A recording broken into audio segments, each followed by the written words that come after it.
I'm Jillian Canning. I am on the AWS Startup BD team and I'm a program manager.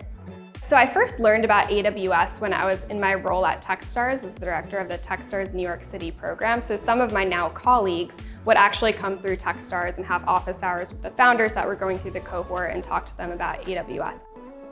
So I really started to build my relationship with the folks on this team. I think there were about 2 or 3 folks from my current team. When I was looking for my next opportunity, they were my first call.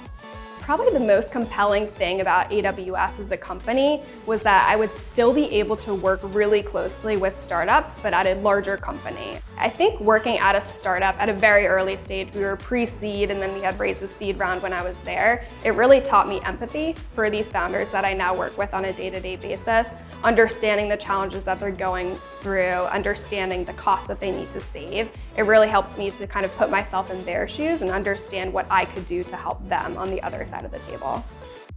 I'd say the best thing about being on the AWS Startup BD team is that everyone on this team has worked with startups, has been a founder, has been an investor. They've really been in the shoes of the founder. And so just by nature, everyone's super entrepreneurial. Even though we work at a massive company like Amazon, it's still very startup-y day to day. Everyone kind of moves fast and innovates. I think a lot of times people might be a little intimidated by AWS because they think it's some kind of technical role and they're not technical. I'm not technical at all. And so to me, getting started out, it was a little bit of a learning curve. Like I was like, how much do I really need to know?